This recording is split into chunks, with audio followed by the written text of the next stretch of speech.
Boa tarde, moçada, tudo bem? Aqui quem vos fala é o professor Eugênio Bastos, canal Geogênio, democratizando o ensino da geografia. Moçada, vamos fortalecer o canal, se inscrevam no canal, dê aquele like, compartilhe o vídeo e ajude o professor Eugênio Bastos a democratizar o ensino da geografia. Moçada, no nosso encontro de hoje, eu irei falar sobre importantes canais estreitos que desempenham um enorme valor estratégico e que também correspondem a importantes passagens para navios no que tange o comércio marítimo internacional. Espero que vocês gostem do nosso encontro.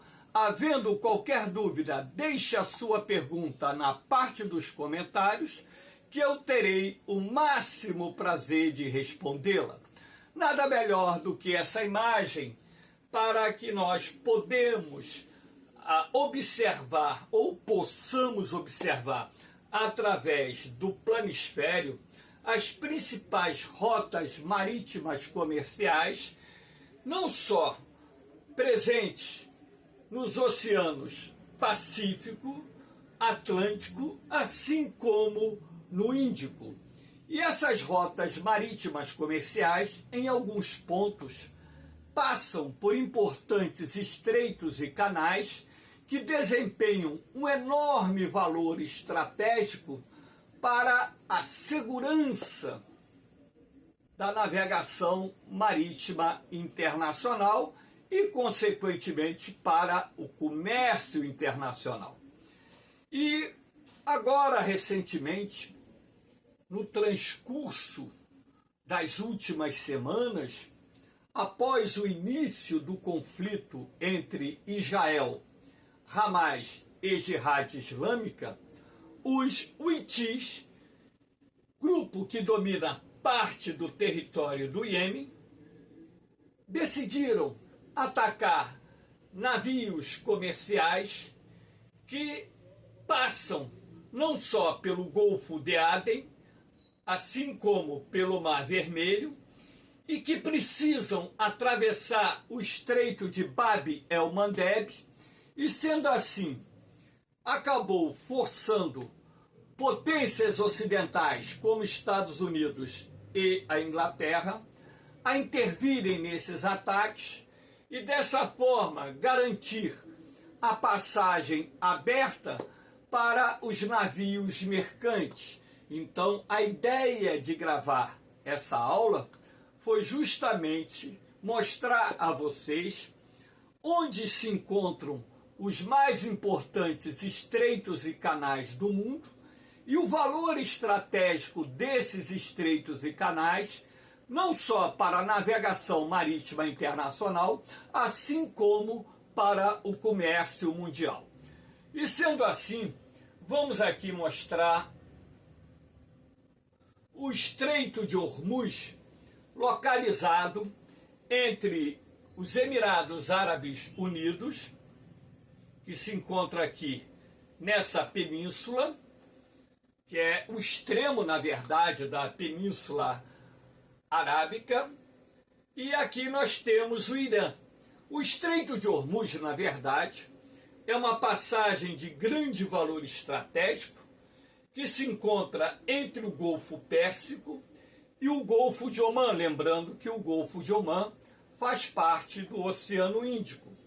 E por aqui nós temos uma das principais rotas internacionais para o tráfego de petróleo e gás natural, até mesmo porque nessa região se encontram importantes produtores mundiais de petróleo.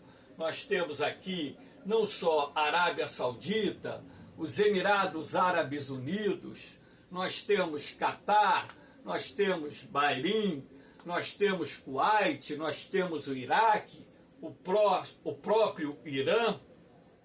E dessa forma, o Estreito de Hormuz, ele desempenha esse grande valor estratégico, uma vez que nós temos hoje o Irã como país que vem ameaçando fechar o Estreito de Hormuz em caso de ataque dos Estados Unidos, Israel ou simplesmente dos Estados Unidos e seus aliados, visto que o Irã é uma potência militar regional emergente, hoje uma das mais importantes potências militares do Oriente Médio, uma potência militar que se alinhou à Rússia, à China, à Coreia do Norte, que vem desenvolvendo um programa nuclear que está próximo, inclusive, de produzir armas nucleares, razão pela qual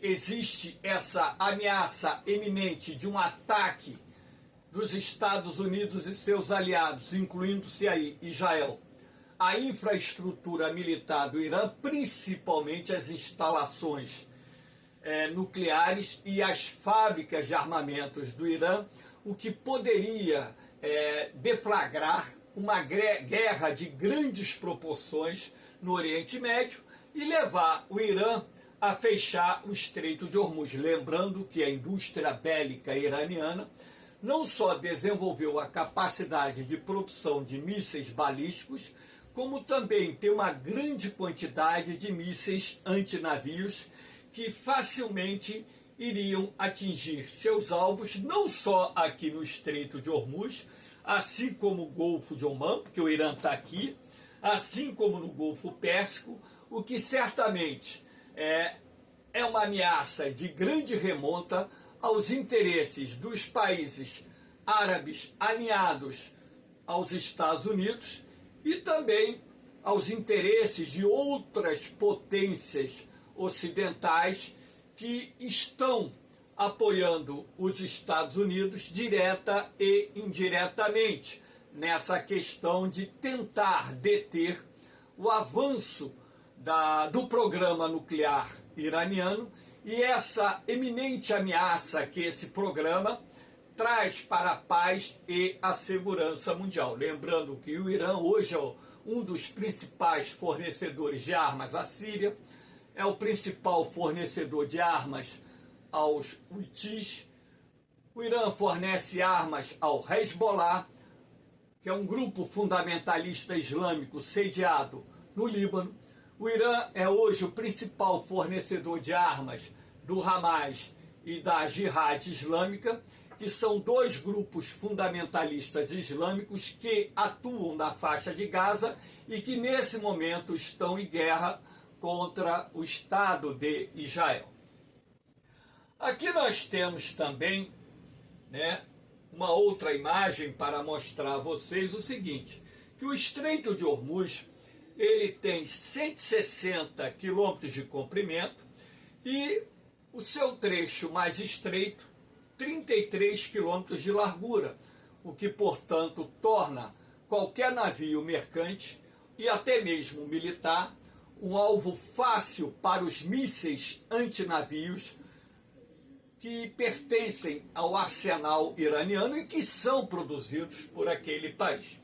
Aqui nós temos 1/3 do gás natural liquefeito do mundo é transportado por navios que passam aqui pelo Estreito de Hormuz, e nós temos 21% do petróleo líquido mundial também passando pelo Estreito de Hormuz, razão pela qual esse estreito é citado como um dos mais importantes estreitos do mundo no que tange o valor estratégico que ele possui.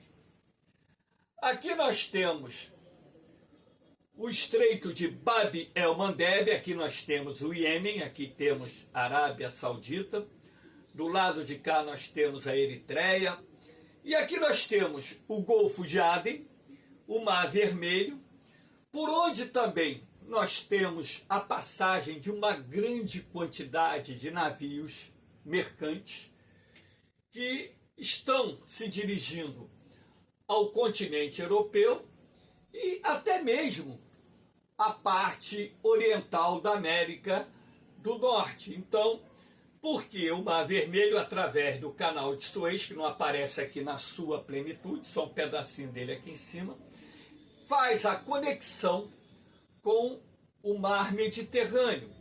E o Estreito de Bab el-Mandeb é muito estreito mesmo. Repare que a passagem é muito estreita, o que facilita, né, os huitis a promover ataques contra navios mercantes, não só de bandeira israelense, como aqueles que direta e indiretamente têm algum vínculo em relação ao comércio internacional, ao transporte de mercadorias para o Estado de Israel. Acontece que os huitis têm atacado não só navios mercantes de bandeira israelense, assim como navios mercantes também pertencentes a empresas de outros países, razão pela qual os Estados Unidos lideraram a criação de uma força marítima internacional que tem por objetivo manter a navegação aberta aqui nessa passagem, e atualmente essas forças de várias potências reunidas têm atacado alvos militares do Iêmen, principalmente navios de guerra, aviões de guerra, mísseis pertencentes aos Estados Unidos e à Inglaterra. Já atacaram um número bastante considerável de alvos militares pertencentes ao grupo Huiti, de forma a impedir ou simplesmente destruir a capacidade militar dos huitis de promover não só ataques com mísseis, como também sequestro. Até mesmo alguns navios mercantes chegaram a ser sequestrados na região. E hoje nós temos dezenas de barcos militares, inclusive um grande porta-aviões norte-americano se encontra naquela área para dar suporte aéreo às operações contra alvos militares dos huitis. Lembrando que os huitis são aliados do Irã e recebem ajuda militar e ajuda financeira do governo iraniano, razão pela qual a sua presença aqui no Iêmen é um fator de grande preocupação para as potências ocidentais. Agora, mais recentemente, inclusive, os huitis avisaram que atacarão todo e qualquer navio de bandeira norte-americana e da Inglaterra em função dos ataques que essas duas potências militares fizeram contra alvos dentro do Iêmen em territórios controlados pelos huitis. Aqui nós temos o canal de Suez. Esse canal foi inaugurado no início da segunda metade do século XIX, construído, vamos dizer assim, através de uma parceria da França com o Egito. Inclusive, na época, os dois países eram associados. O canal de Suez foi inaugurado na década de 1860. Ele liga aqui o Mar Vermelho ao Mar Mediterrâneo. É um canal que possui mais de 100 quilômetros de extensão e por onde passa uma grande quantidade de navios mercantes com destino a vários países da Europa, a vários países da Ásia, a vários países da África Oriental, nesse caso aí vindo da Europa, Então, navios mercantes que também se dirigem a países banhados pelo Oceano Índico na África Oriental e por aí vai. Então, o canal de Suez, ele é de grande valor estratégico, Durante, por exemplo, as guerras travadas, entre Israel e o Egito, inclusive na guerra do Yom Kippur, em 1973, o canal de Suez foi fechado à navegação internacional. Existe um acordo firmado entre o Egito e as potências mundiais de que o canal deve se manter aberto em qualquer situação. Mas na guerra do Yom Kippur esse canal foi fechado, o Egito perdeu a guerra e posteriormente o canal foi reaberto. O canal hoje é administrado totalmente pelo Egito, que tem o controle. Inclusive anunciou mais recentemente a ideia, né, de aumentar, né, criar um segundo canal, né, para poder ampliar o número de navios que trafegam pelo canal de Suez em direção ao mar Mediterrâneo ou em direção ao Mar Vermelho. Uma obra que na época que foi anunciada estava orçada em aproximadamente 9 bilhões de dólares e que foi criticada por setores da oposição do governo egípcio. Aqui nós temos, né, um outro estreito que é muito pouco falado, né, mas tem um grande valor estratégico. Aliás, na verdade, né, são dois estreitos controlados pela Turquia. O primeiro é o Estreito de Bósforo, que liga aqui o Mar Negro ao Mar de Mármara. Esse estreito é uma passagem muito estreita mesmo. Aqui você tem Istambul, a capital da Turquia. O Estreito de Bósforo, ele divide a capital da Turquia em duas. Aqui, ó. Dos dois lados você tem a cidade de Istambul. Então, na verdade, esse estreito é de grande valor estratégico porque a Turquia faz parte da OTAN. A Rússia é banhada pelo Mar Vermelho. Então, um dos acessos que a Rússia tem para chegar à Europa Ocidental, via marítima, é passando pelo Estreito de Bósforo, entrando no Mar de Mármara, está aqui dentro da Turquia, e eu vou mostrar daqui a pouco outro estreito. E um detalhe, a Turquia é membro da OTAN, da Organização do Tratado do Atlântico Norte.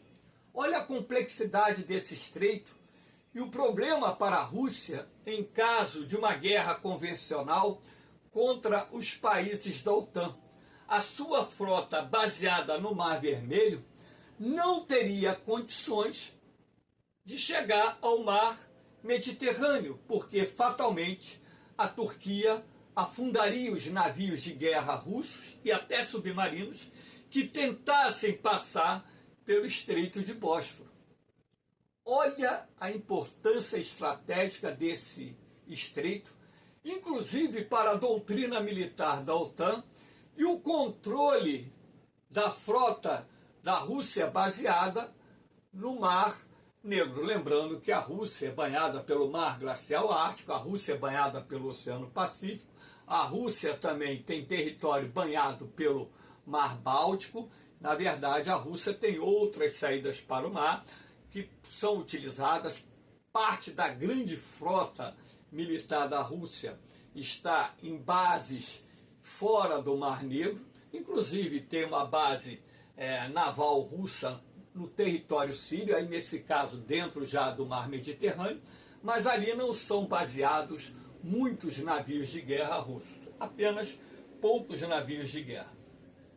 Aqui nós temos o outro estreito, aqui é o Mar de Mármara, aqui ó. E aqui você tem o Estreito de Dardanelos, que liga o Mar de Mármara ao Mar de Egeu, que é um dos mares que pertencem ao chamado Mar Mediterrâneo.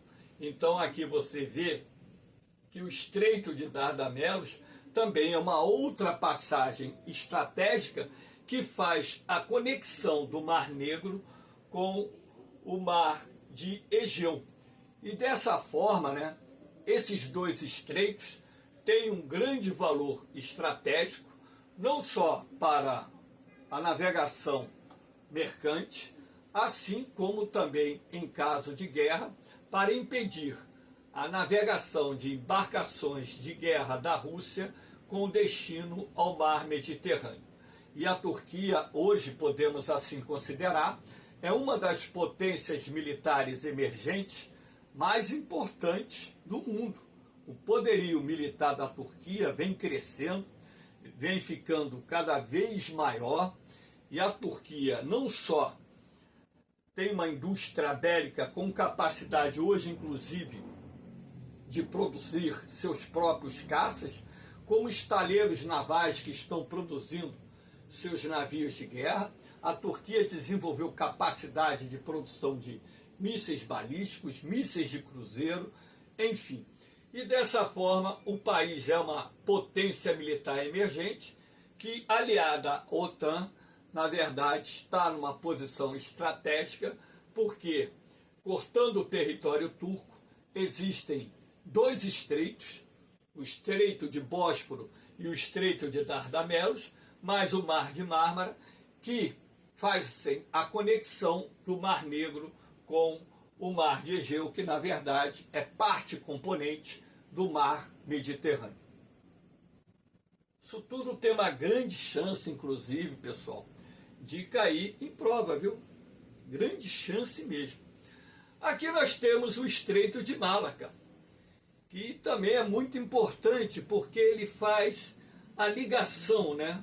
Uma das ligações, assim podemos dizer, entre o Oceano Pacífico e o Oceano Índico.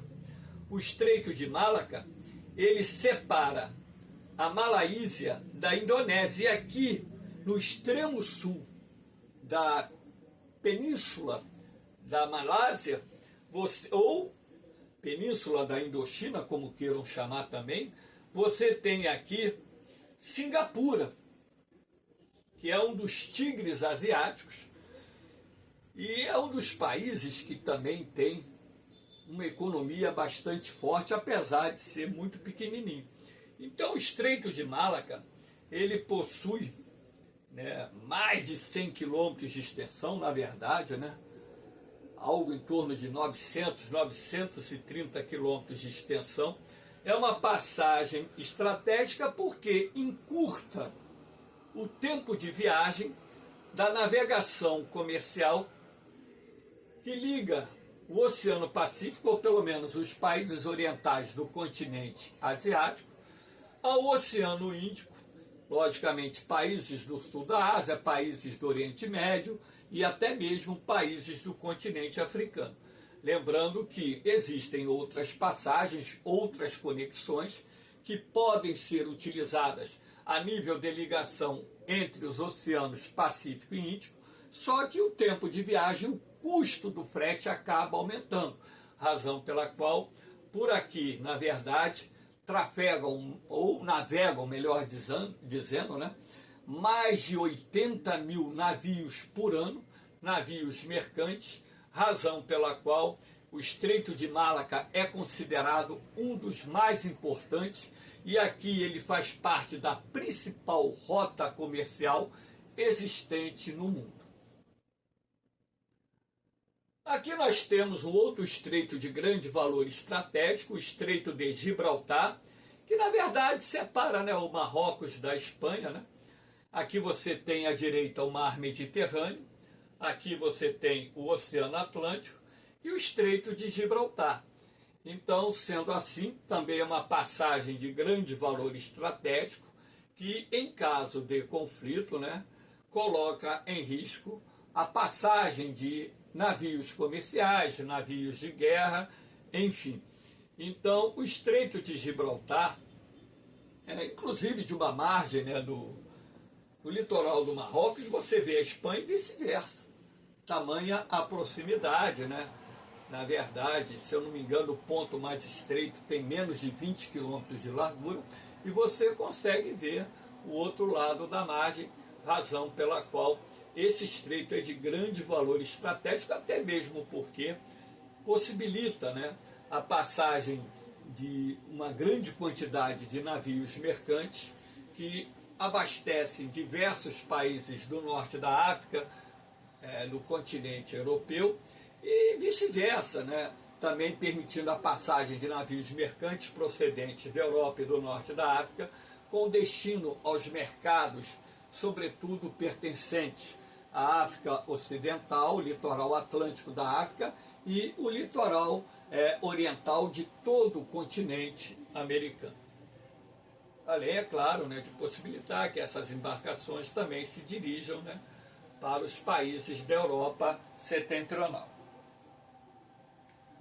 Aqui nós temos o Estreito de Magalhães, né? Na verdade, né, a maior parte desse estreito fica em território chileno, a entrada dele fica aqui, né, na Argentina, é lá no extremo sul, na região denominada Terra do Fogo. É um estreito natural, né, que permite a passagem de navios mercantes do Oceano Atlântico até o Oceano Pacífico. Esse estreito ele era de grande valor estratégico, né, podemos assim dizer, na época em que o Canal do Panamá ainda não havia sido inaugurado. Depois, com a inauguração do Canal do Panamá, a importância estratégica desse estreito diminuiu sistematicamente, mas por ali também nós temos a passagem de navios mercantes, não numa quantidade muito grande, mas nós temos a passagem de navios mercantes que trafegam do Oceano Atlântico para o Oceano Pacífico e vice-versa. Inclusive, né, o controle de determinadas áreas aqui do Estreito de Magalhães, inclusive, né, chegou a gerar uma tensão entre Argentina e Chile, né, e até hoje os dois países ainda têm pendências a respeito de territórios localizados nessa região. Aqui nós temos o Canal do Panamá, que foi inaugurado em 1914. Esse canal ele começou a ser construído no final do século XIX por uma empresa francesa que acabou falindo. Depois o governo dos Estados Unidos, né, tentou negociar com a Colômbia, né, autorização para construir o Canal do Panamá. O governo da Colômbia negou. E vocês vão me perguntar, mas por que o governo da Colômbia? Porque naquela época o Panamá era território da colônia. Como o governo da Colômbia havia negado, os americanos então apoiaram o movimento de independência do Panamá. E a partir do momento em que o Panamá tornou-se independente, o governo norte-americano negociou com o recém-criado governo panamenho a conclusão, né, das obras de construção do Canal do Panamá. Essas obras levaram 10 anos para serem finalizadas, né? E os Estados Unidos, em troca, ganhou o direito de exercer o controle sobre o Canal do Panamá até 1999. O canal foi inaugurado em 1914, até 1999 os Estados Unidos exerceu o direito de controlar a passagem do Canal do Panamá. Agora, mesmo estando sob o controle do Panamá, é bom ressaltar que os Estados Unidos, em função de acordos firmados com o governo panamenho, mantém bases militares na região. Então, em qualquer conflito que possa eclodir entre, por exemplo, Estados Unidos e a Rússia, Estados Unidos e a China, etc., os Estados Unidos, com certeza, impediriam que navios com destino à Rússia, com navios com destino à China, ou vice-versa, passassem pelo Canal do Panamá. Esse canal é de grande valor estratégico. Por aqui também nós temos a passagem de uma grande quantidade de navios. São milhares de navios que passam pelo Canal do Panamá. Atualmente ele vem passando por um probleminha que decorre mais da questão climática, né? Se vocês repararem, tem um laguinho aqui, o transcurso do Canal do Panamá, e em razão da redução do nível das águas, determinadas embarcações nesse momento não estão conseguindo passar pelo Canal do Panamá. Chegou-se a ventilar, inclusive aqui do lado, a construção do Canal da Nicarágua, mas tudo indica que esse projeto, que seria desenvolvido pela China, a parceria da China com a Rússia, ele acabou sendo enterrado. Aqui nós temos, para que vocês possam perceber, né, a importância do Canal do Panamá: mais de 75 milhões de toneladas de derivados de petróleo, mais de 30 milhões de toneladas de grãos, mais de 11 milhões de toneladas de carvão e coque. O coque é aquilo que é utilizado numa indústria siderúrgica para transformar o ferro em aço. Petróleo cru, mais de 7 milhões de toneladas. Carros, caminhões, acessórios e peças, mais de 4 milhões de toneladas. Comida enlatada e refrigerada, mais de 1 milhão de toneladas. Aqui você tem dados, né, fornecidos pela BBC sobre a quantidade de toneladas de produtos que passam pelo Canal do Panamá, transportado por uma grande quantidade de navios mercantes. Então esse canal também é de grande valor estratégico, até mesmo porque ele liga o Mar do Caribe, que pertence ao Oceano Atlântico, ao Oceano Pacífico. Razão pela qual hoje você não precisa mais dar aquela volta pelo extremo sul da América do Sul, passando pelo Estreito de Magalhães, para fazer a conexão Atlântico-Pacífico ou Pacífico-Atlântico.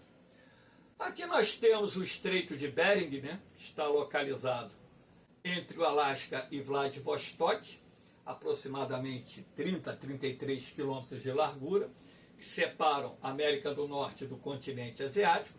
Lembrando que o Alasca era território russo, que foi adquirido pelos Estados Unidos no início do século XX. Esse estreito ele não tem assim um grande valor para o comércio internacional, até mesmo porque tanto Alasca como Vladivostok são territórios, né, com pouca população, com poucas cidades, atividade econômica bastante restrita. Mas esse estreito é de importância estratégica militar, porque em caso de uma guerra entre Estados Unidos e a Rússia, por exemplo, né, seria o ponto de passagem mais próximo para se atacar o Alasca ou para se atacar Vladivostok, dependendo, logicamente, do transcurso da guerra. Lembrando que aqui o Mar Glacial Ártico ele fica congelado durante vários meses do ano, né? Razão pela qual a navegação aqui fica restrita a determinadas áreas apenas em alguns períodos do ano, sobretudo nos meses de verão e início do outono. Aqui nós temos, eu não consigo nem pronunciar porque eu não falo a língua nórdica, né? Então, vamos falar aqui no português, né? Eu não sei como é que se pronuncia isso. Estreito de Kattegat, ou Kattegat, não sei como é que se pronuncia isso, é o número 1. Está entre a Suécia e a Dinamarca. E o Estreito de Skagerrak, ou Skagerrak, sei lá, que separa a Dinamarca aqui da Noruega. Então, na verdade, esses dois estreitos têm grande importância estratégica porque eles fazem a conexão do Mar Báltico ao Mar do Norte, que pertence ao Oceano Atlântico. Aqui você tem, né, a Grã-Bretanha, você tem aqui a Irlanda e por aí vai, né? Aqui você tem a Islândia. Então, só que a Rússia tem um território aqui, Kaliningrado. Então, parte do território russo tem saída aqui para o Mar Báltico, por exemplo. Então, agora com a iminente entrada da Suécia na OTAN, só falta, se eu não me engano, a Bulgária dar o aval. A Turquia deu agora esses dias, só falta a Bulgária sacramentar a adesão da Suécia à OTAN. A Finlândia já ingressou, a Noruega está aqui desse lado, né? Mas a Noruega ainda está, se eu não me engano, fora da OTAN. Então, na verdade, né, com a entrada da Suécia, eminente entrada da Suécia na OTAN e a participação da Dinamarca na OTAN, por aí vai, esse estreito aqui torna-se extremamente estratégico. Aquilo que eu disse, em caso de guerra, a frota russa baseada no Báltico não teria como acessar o Oceano Atlântico. Então, navios de guerra russos, os portos do Ártico, também dependendo da época do ano, teriam dificuldade de acessar o Oceano Atlântico em função do congelamento do mar. Então, moçada, a ideia aqui foi mostrar a vocês alguns estreitos e canais de grande valor estratégico, de grande importância, não só para o comércio, assim como também estratégico dentro do contexto militar. Espero que vocês tenham gostado do encontro, dê aquela forcinha, dê aquele like, compartilhe o vídeo, divulgue o canal GeoGênio, que foi criado para democratizar o ensino da geografia. Essa aula está sendo gravada no dia 26 de janeiro de 2024. Eu tive que reduzir a frequência de gravação de aulas em função da doença muito grave da minha esposa, que está consumindo boa parte do meu tempo. Eu estou com outras aulas aqui preparadas para serem gravadas, mas tudo dentro do seu tempo. Em primeiro lugar, a saúde da patroa. Infelizmente a doença não tem cura, não tem muito o que fazer, mas enquanto ela estiver viva, toda assistência, a prioridade número 1 será dada a ela. E eu peço a vocês para fortalecer o canal, ajudar a divulgar o canal, porque o objetivo do canal aqui não é ganhar dinheiro, ele foi monetizado, eu nem fiz nada. Na verdade, não segui nenhuma recomendação do YouTube para receber dinheiro da monetização do canal. Porque a ideia minha foi democratizar o ensino da geografia, dar acesso a vocês a informações para a rapaziada que vai fazer concurso militar, vai fazer concurso de vestibular, enfim. O meu objetivo é ajudar vocês. E a única coisa que eu peço em troca é para ajudar a divulgar esse trabalho. Valeu, moçada! No mais, um beijão no coração de vocês, um forte abraço, fiquem com Deus, eu vou, mas eu volto, hein? Fui!